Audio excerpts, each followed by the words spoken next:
दोस्तों, आपने money heist में प्रोफेसर की प्लानिंग तो देखी ही होगी, लेकिन आज मैं जिस आदमी की कहानी बताने वाला हूँ उसकी प्लानिंग देखकर तुम प्रोफेसर को भी भूल जाओगे। ये कोई चोर या गैंगस्टर नहीं था, बल्कि एक आम टीचर जिसने अपनी बीवी को जेल से निकालने के लिए ऐसा मास्टर प्लान बनाया कि पुलिस, डॉक्टर और पूरा सिस्टम उसके इशारों पर नाचता रहा। उसने नकली रिपोर्ट्स बनाई, फोन लाइंस काटी, पुलिस को गुमराह किया और एक एक चाल ऐसे चली जैसे जिंदगी कोई शतरंज का खेल हो, क्योंकि उसके लिए ये चोरी नहीं थी, ये था प्यार की आखिरी बाजी। कहानी की शुरुआत होती है एक काली सन्नाटे से भरी रात से, जब जॉन ब्रेनन नाम का एक कॉलेज टीचर बेहद घबराया हुआ अपनी कार को तेजी से चला रहा होता है। उसकी कार की बैक सीट पर एक घायल ड्रग डीलर पड़ा है जिसे गोली उसी ने मारी है। अब सवाल ये है, एक सीधा साधा कॉलेज टीचर आखिर जेल तोड़कर अपनी बीवी को भगाने के लिए किस हद तक जा सकता है? इसका जवाब आपको तभी समझ आएगा जब आप उसका वो जीनियस प्लान सुनेंगे, जो सुनकर खुद पुलिस भी हैरान रह गई थी। कहानी 3 साल पहले की है, जब जॉन अपनी पत्नी लारा और बेटे ल्यूक के साथ अपने खूबसूरत घर में हंसी खुशी जिंदगी गुजार रहा था। लारा को डायबिटीज थी, इसलिए हर सुबह की तरह वो अपना इंसुलिन इंजेक्शन ले रही थी। लेकिन तभी उसकी नजर अपनी जैकेट पर पड़े खून के एक छोटे से धब्बे पर पड़ी। वो फौरन उसे धोने के लिए सिंक की तरफ भागी, मगर इससे पहले कि वो कुछ समझ पाती, दरवाजा जोर से खुला और पुलिस अंदर घुस आई और बिना कुछ पूछे लारा को कत्ल के इल्जाम में गिरफ्तार कर लिया गया। बाद में कोर्ट ने लारा को दोषी करार देकर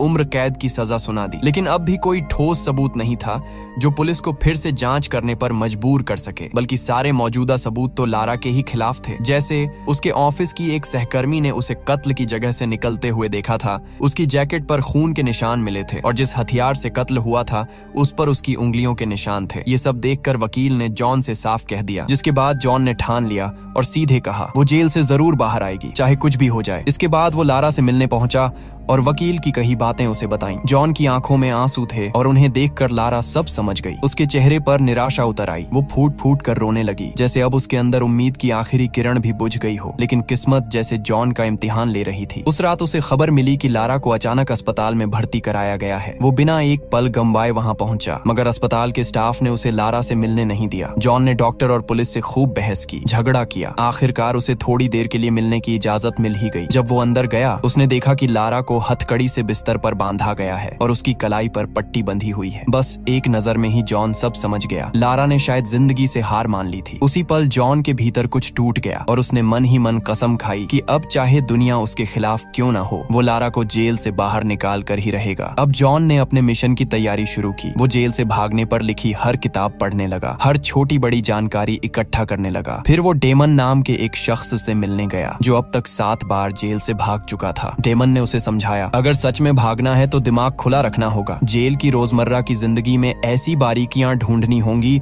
जिनसे सिस्टम में दरार डाली जा सके। और सबसे जरूरी, अपनी मंजिल पहले से तय कर लो। ऐसी जगह जहां कम लोग जाते हो, कोई टूरिस्ट ना हो और रास्ता बस, ट्रेन या एयरपोर्ट इन सब से दूर हो, क्योंकि जब सिस्टम गिरता है सबसे पहले वहीं से ढूंढना शुरू किया जाता है। इसके अलावा उसे ऐसे नकली कागजात बनवाने होंगे जिन्हें कोई आसानी से पहचान न पाए और किसी दूसरी स्टेट से भागना होगा। सबसे जरूरी बात, सारा पैसा नकद कैश रखना होगा ताकि ट्रांजैक्शन से उसकी लोकेशन ट्रेस न हो सके। इसका मतलब था कि उसे इतना कैश इकट्ठा करना होगा जो करीब 5 साल तक चले, क्योंकि तब तक केस थोड़ा ठंडा पड़ जाएगा। इस प्लान का सबसे मुश्किल हिस्सा था पिट्सबर्ग शहर के ब्रिज पार करना, क्योंकि 9/11 के बाद से वहां की पुलिस ने पूरा शहर सिर्फ 15 मिनट में सील कर देना सीख लिया था। इसके अलावा उसे अपने माँ बाप और दोस्तों से हमेशा के लिए दूरी बनाए रखनी होगी और अगर जरूरत पड़ी तो शायद उसे किसी की जान भी लेनी पड़े। ये सब सुनकर जॉन घर लौटा और फिर उसने एक दीवार पर नक्शे और तस्वीरों को चिपकाकर अपने प्लान का हिसाब लगाना शुरू कर दिया। जब भी वो जेल में लारा से मिलने जाता, वो वहां की छोटी छोटी बारीकियों को बड़े ध्यान से नोट करता। उसने देखा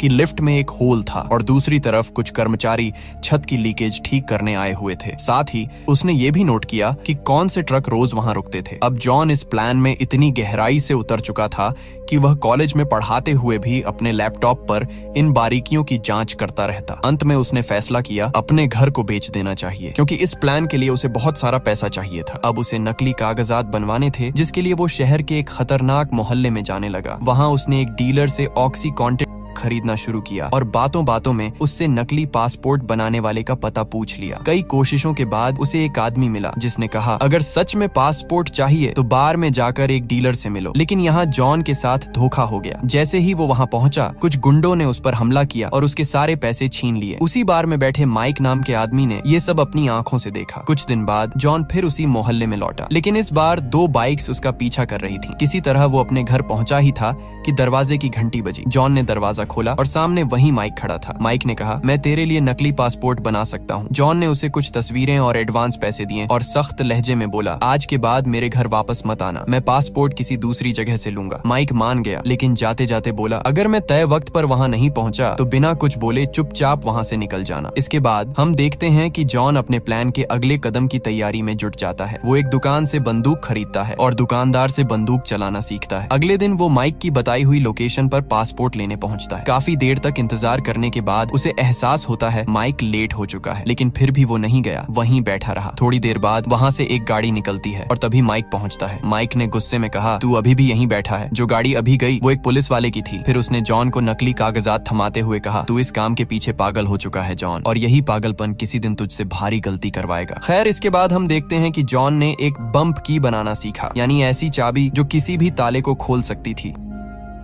उसने इंटरनेट से देखकर वो चाबी खुद बनाई और तय किया कि अगली बार जब वो जेल जाएगा तब इसका इस्तेमाल करेगा। जिस दिन वो जेल पहुंचा, उसने मेटल डिटेक्टर में अपनी बाकी चाबियों के साथ वो बम्प की भी डाल दी और जैसे ही वो डिटेक्टर से आगे बढ़ा, उसने पुलिस के देखने से पहले ही चुपके से चाबी उठा ली। बाकी लोगों के साथ चलते हुए जॉन जानबूझकर सबसे पीछे रहा। मौका मिलते ही उसने एलिवेटर में चाबी लगाने की कोशिश की, मगर बदकिस्मती से चाबी टूट गई और उसका आधा हिस्सा लॉक के अंदर ही फंस गया। जॉन ने उसी पल अपने हाथ में मौजूद दूसरा हिस्सा फेंक दिया और ऐसे खड़ा हो गया जैसे कुछ हुआ ही ना हो। कुछ ही पलों में एक पुलिस वाला वहां पहुंचा और टूटी हुई चाबी देख ली। तभी जेल के सभी विजिटर्स से पूछताछ शुरू हो गई। जब जॉन की बारी आई तो उसने सिक्योरिटी कैमरे की फुटेज देखकर चालाकी से कहा, मैं तो इसमें दिख ही नहीं रहा, ये लंबा आदमी है ना, इसके पीछे खड़ा था मैं। ये सुनकर ऑफिसर को उस पर थोड़ा शक तो हुआ, मगर सिर्फ शक के दम पर कोई कार्रवाई नहीं की जा सकती थी, इसलिए उन्होंने जॉन को जाने दिया। जैसे ही जॉन जेल के दरवाजे से बाहर निकला, घबराहट के मारे उसकी हालत बिगड़ गई। ये सब डिटेक्टिव क्विनन ने देख लिया और अब उसे भी जॉन पर शक होने लगा। तब से क्विनन ने चुपके से जॉन पर नजर रखना शुरू कर दी, लेकिन जॉन इससे बिल्कुल अनजान था। वो तो धीरे धीरे अपने घर का सामान बेचने में लगा हुआ था और जब भी उसका भाई मिलने आता, जॉन छिपकर बैठ जाता ताकि कोई उसके हालात न समझ सके। एक दिन दोपहर में जॉन अपने बेटे ल्यूक को पार्क ले गया, जहाँ ल्यूक के दोस्त कैरी की माँ ने उसे कैरी की बर्थडे पार्टी में आने का न्योता दिया। लेकिन जॉन का दिमाग अब किसी और ही दुनिया में खोया हुआ था। वो फिर से अपने प्लान की तैयारी में जुट चुका था। इसी दौरान उसने जेल के बाहर रुकने वाली एक नई मेडिकल वैन देखी और उसी पल उसके दिमाग में एक जबरदस्त आइडिया आया। अब वो इसी वैन के जरिए अपने प्लान को अंजाम देने वाला था। उसने लारा की डायबिटीज पर रिसर्च की, फिर कई दिनों तक उस वैन का पीछा करके उसके आने जाने का ठीक समय पता लगाया। इसके अलावा उसने इंटरनेट से सीखा कि टेनिस बॉल की मदद से किसी गाड़ी का लॉक कैसे खोला जा सकता है। अगले दिन उसने वही तरीका अपनाया। टेनिस बॉल से मेडिकल वैन का दरवाजा खोला और अंदर से लारा की मेडिकल रिपोर्ट्स की तस्वीरें ले लीं। बाद में उसने नकली रिपोर्ट तैयार की जिसमें दिखाया गया कि लारा की तबीयत बेहद खराब है। कुछ दिन बाद जब जॉन लारा से मिलने पहुंचा तो लारा ने उसे एक बुरी खबर दी। 3 दिन बाद उसे एक और भी सख्त जेल में ट्रांसफर किया जाने वाला था।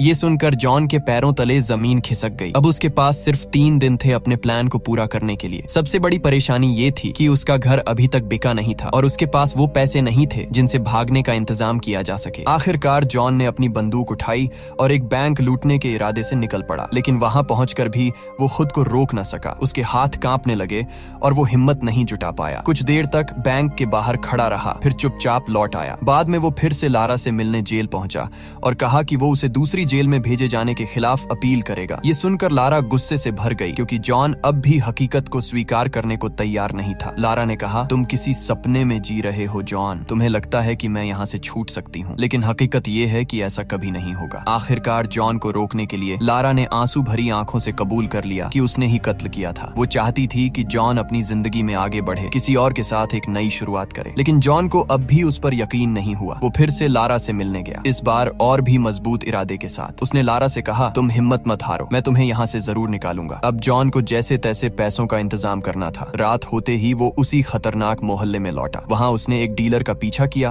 और उसके बॉस के घर तक पहुँच गया। मौका मिलते ही जॉन ने अचानक डीलर को पकड़ लिया और उसे धक्का देकर घर के अंदर घुस गया। इसी दौरान घर के कुत्ते ने उसकी टांग पर काट लिया, लेकिन जॉन ने बंदूक तान दी और उन्हें डराते हुए बोला, एलेक्स, कुत्ते को कमरे में बंद करो, अभी के अभी। अब जॉन ने उनसे पैसों की मांग की तो उन्होंने डर के मारे अपनी जेब में रखे सारे पैसे उसे दे दिए। एलेक्स ने ठंडी हंसी के साथ कहा, तेरे अंदर किसी को मारने की हिम्मत नहीं है, कुत्ते तक पर गोली चला नहीं पाया तू। लेकिन तभी जॉन ने विस्की की बोतल जमीन पर उड़ेल दी और एक चिंगारी से उसमें आग लगा दी। आग की लपटें देखते ही कमरे का माहौल डर और तनाव से भर गया। एलेक्स घबरा गया और बोला, घर में एक बच्चा है। वो बच्चे को बचाने के लिए ऊपर की तरफ भागा, लेकिन जॉन ने भी फौरन डीलर को अपनी ढाल बनाकर उसके पीछे पीछे कदम बढ़ा दिए। असल में यही चाल जॉन के काम आ गई, क्योंकि एलेक्स ऊपर बंदूक लेने ही आया था। जैसे ही उसने जॉन पर गोली चलाई, गोली सीधी डीलर को जा लगी। अब एलेक्स ने दोबारा निशाना साधने की कोशिश की, मगर इससे पहले कि वो ट्रिगर दबाता, जॉन ने एक ही झटके में उसे गोली मार दी। इसके बाद जॉन ने घर के हर कमरे की तलाशी ली और जल्द ही उसे पैसों से भरा बैग मिल गया। भागते वक्त उसकी नजर पड़ी, डीलर अब भी जिंदा था, जमीन पर पड़ा दर्द से कराहते हुए मदद मांग रहा था। यहीं से कहानी की शुरुआत होती है, जब जॉन उस बुरी तरह जख्मी डीलर को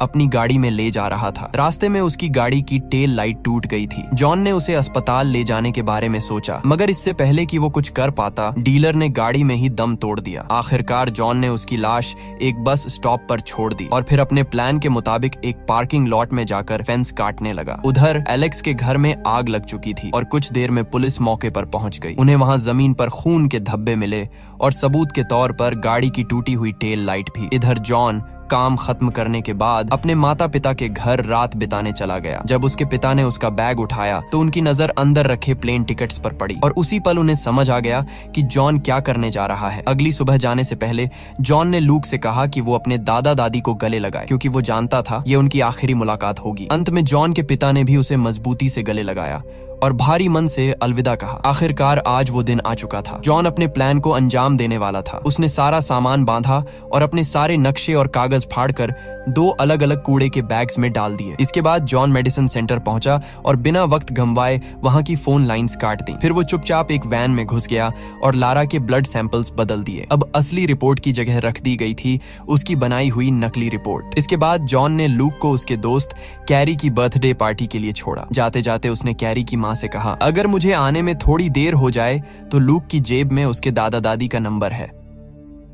वहीं दूसरी तरफ हॉस्पिटल में डॉक्टरों ने जब ब्लड रिपोर्ट देखी तो उन्हें कुछ गड़बड़ लगी और उन्होंने लैब को कॉल करने की कोशिश की, मगर फोन लाइन बंद थी। अब इंतजार किए बिना उन्होंने इन्हीं रिपोर्ट्स के आधार पर लारा को हॉस्पिटल में भर्ती कर लिया। इधर पुलिस को टूटी हुई टेल लाइट से गाड़ी का मॉडल मिल गया। थोड़ी और जांच पड़ताल के बाद सारे सबूत जॉन की तरफ इशारा करने लगे। जैसे ही वो जॉन के घर पहुंचे, उन्हें वो दीवार मिली जिस पर जॉन ने अपनी पूरी प्लानिंग और नक्शे बनाए थे। इसी बीच डिटेक्टिव्स को खबर मिली कि लारा को हॉस्पिटल में भर्ती किया जा रहा है। अब उन्हें जॉन के इरादों पर पूरा शक हो गया और उन्होंने भी जल्द से जल्द हॉस्पिटल पहुंचने का फैसला किया। लेकिन जॉन उनसे पहले ही पहुंच चुका था। वो डॉक्टर का कोट पहनकर लारा के कमरे में घुस गया। फिर उसने पुलिस वालों को बंदूक से धमकाया और लारा की हथकड़ियां खुलवा दी। इसके बाद उन पुलिस वालों को कुर्सियों से बांध दिया, मगर तभी लारा ने जॉन के साथ भागने से इनकार कर दिया। इस बात पर जॉन बुरी तरह भड़क गया। उसने गुस्से में कहा, तो फिर अपने बेटे को फोन कर दे, बता दे कि आज उसके माँ बाप जिंदा वापस नहीं आएंगे। ये सुनकर लारा को समझ आया कि हालात कितने खतरनाक हो चुके हैं। उसे एहसास हुआ कि अगर वो अब नहीं भागी तो जॉन सच में किसी को भी मार सकता है। आखिरकार लारा ने जल्दी से जॉन के दिए कपड़े पहने, लेकिन तभी एक नर्स ने उन्हें देख लिया। दोनों तुरंत एलिवेटर में घुस गए। उधर नर्स ने जोर से चिल्लाकर सिक्योरिटी को बुला लिया था। वहीं जॉन और लारा ने जल्दी से अपने सफेद कोट उतारे और सीधा लॉबी की तरफ बढ़े, लेकिन वहां तो डिटेक्टिव्स पहले से ही घात लगाकर खड़े थे। उन्हें देखते ही जॉन ने झट से किसी और मंजिल का बटन दबा दिया और डिटेक्टिव सीढ़ियों से नीचे उतरकर उनका पीछा करने लगे। जैसे ही एलिवेटर का दरवाजा खुला, जॉन ने चालाकी से दोनों के कोट सीढ़ियों के पास फेंक दिए और खुद दोबारा एलिवेटर में घुस गया। कोट देखकर डिटेक्टिव्स को लगा कि जॉन और लारा सीढ़ियों से भागकर पार्किंग लॉट की तरफ गए हैं, इसलिए वो भी तुरंत वहीं दौड़ पड़े। मगर असलियत ये थी कि जॉन और लारा वापस लॉबी में उतर चुके थे और कुछ ही पलों में मुख्य दरवाजे से बाहर निकल गए। सड़क पार करते ही जॉन ने अपनी जैकेट बदल ली और एक बेसबॉल टीम के फैंस की भीड़ में खो गया। वो भीड़ स्टेशन की तरफ जा रही थी और इसी भीड़ के बीच जॉन और लारा चुपचाप ट्रेन में चढ़ गए। लेकिन मुसीबत मुसीबत अब भी खत्म नहीं हुई थी। जॉन जानता था कि अगले स्टेशन पर पुलिस उनका इंतजार कर रही होगी, इसलिए अचानक उसने ट्रेन की इमरजेंसी ब्रेक खींच दी। ट्रेन रुकते ही दोनों नीचे कूद पड़े और देखा कि वो ठीक उसी पार्किंग लॉट के सामने है जहां जॉन कुछ दिन पहले आया था। वहीं वो फेंस का छेद अब उनके काम आया। दोनों उसी रास्ते से होकर अंदर पहुंचे जहां जॉन की गाड़ी पहले से तैयार खड़ी थी। अब जॉन ने बिना वक्त गंवाए गाड़ी फुल स्पीड में दौड़ा दी। वो समय रहते पहला ब्रिज पार करने में कामयाब हो गए। अब अगला कदम था लूक को उठाना, मगर यहीं जॉन से एक छोटी सी गलती हो गई। जब वो कैरी के घर पहुंचा तो पता चला कि पार्टी तो जू में थी और वो सब अभी तक वापस नहीं लौटे थे। उधर दूसरी ओर पुलिस जॉन के मोहल्ले में तलाशी ले रही थी और जल्द ही उन्हें कूड़े के बैग्स में जॉन की पूरी प्लानिंग के कागज मिल गए। इधर जॉन ने गाड़ी की रफ्तार बढ़ाई और जू की ओर निकल पड़ा, लेकिन ऐन वक्त पर उसने सड़क बदल ली। उसने लारा से कहा, अगर हमने अब देर की तो सारी सड़कें बंद हो जाएंगी और हम लूक को नहीं ले पाएंगे। फिर उसने धीरे से कहा, हमें उसे यहीं छोड़ना होगा, उसके दादा दादी उसका ख्याल रख लेंगे। मगर लारा अपने बेटे के बिना रहने को हरगिज तैयार नहीं थी। अचानक उसने गाड़ी का दरवाजा खोला और सिर बाहर निकाल दिया। उसी वक्त सामने से एक ट्रक तेजी से आ रहा था। टक्कर बस एक पल दूर थी, मगर ऐन वक्त पर जॉन ने गाड़ी घुमा दी और दोनों बाल बाल बच गए। जॉन ने तुरंत गाड़ी रोकी और लारा से कहा कि वो सही थी, वो भी अपने बेटे के बिना नहीं रह सकता। आखिरकार उसने फैसला किया, वो वापस जाएगा। दोनों सीधे जू पहुंचे, लूक को अपने साथ लिया और अब उनके सामने बस एक ही मंजिल थी, किसी भी तरह उस चेक पॉइंट को पार करना। तभी अचानक जॉन के दिमाग में एक जबरदस्त आइडिया आया। वो सीधे ट्रेन स्टेशन पहुंचा और वहां खड़े एक बुजुर्ग अंकल आंटी को लिफ्ट देने की पेशकश की। फिर वो तीनों गाड़ी में सवार होकर चेक पॉइंट की ओर निकल पड़े। वहां पर गार्ड्स एक जवान पति पत्नी और उनके बच्चे वाली गाड़ी की तलाश कर रहे थे, लेकिन जॉन की गाड़ी में तो 2 बुजुर्ग सवारियां भी थीं, इसलिए किसी को जरा भी शक नहीं हुआ। गार्ड्स ने गाड़ी को सिर्फ एक नजर देखा और फिर उन्हें बिना चेक किए आगे जाने दिया। जॉन ने राहत की एक गहरी सांस ली। कुछ दूरी पर पहुंचकर उसने अंकल आंटी को सुरक्षित शहर में उतारा और फिर वो सीधा कनाडियन एयरपोर्ट की तरफ बढ़ गया। उधर टीवी चैनलों पर उनकी तस्वीरें भगोड़ों की तरह दिखाने की तैयारी हो चुकी थी, मगर किस्मत आज जॉन के साथ थी। उनके पासपोर्ट पहले ही चेक हो चुके थे